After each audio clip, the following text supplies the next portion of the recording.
জাহাঙ্গীর বা পুষ্পা তো আগেই ঝুঁকে গিয়েছিল, আজ তার মেরুদণ্ডটিও ভেঙে গেল। মানে বুঝতেই পারছেন আমি বলছি ফলতা বিধানসভার রেজাল্টের কথা। এই ফলতা বিধানসভা যেটা 2024-এর লোকসভা নির্বাচনে অভিষেক ব্যানার্জিকে লক্ষাধিক ভোটে লিড দিয়েছিল, আজ সেই ফলতা বিধানসভাতেই তৃণমূল কংগ্রেস লক্ষাধিক ভোটে পরাজিত হলো।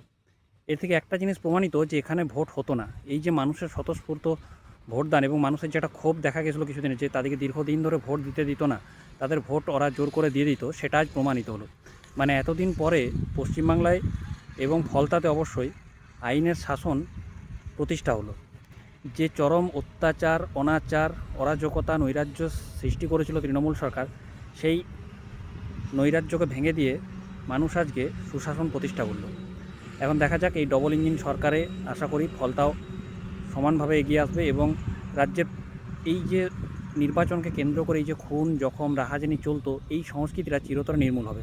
মানুষ যাবে তার মতামত অনুযায়ী সে ভোট দেবে পছন্দের প্রার্থীকে, কিন্তু এই যে অত্যাচার, এই চরম অত্যাচার অবশ্যই ধ্বংস হবে। আমরা আশা করছি এটা হওয়া উচিত, কারণ তা না হলে গণতন্ত্র বিপন্ন এবং সেটা সর্বাগ্রে ভারতবর্ষ তথা পশ্চিমবাংলার জন্য একটা খারাপের দিকে চলে যাচ্ছিল।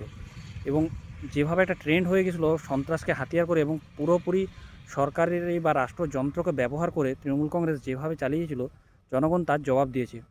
যাই হোক, ফলতাবাসীকে অসংখ্য ধন্যবাদ এবং আমরা আশা করব যে মাননীয় মুখ্যমন্ত্রী শুভেন্দু অধিকারীর নেতৃত্বে বাংলা তার শ্রেষ্ঠ আসন দখল করবে এবং আবার সেই সোনার বাংলা প্রতিষ্ঠা হবে এবং নরেন্দ্র মোদীর পথপ্রদর্শক শোনায় অমিত শাহের আন্তরিক চেষ্টায় ভারতবর্ষ বা পশ্চিমবাংলা আবার তার হিত ও গৌরব ফিরে পাবে।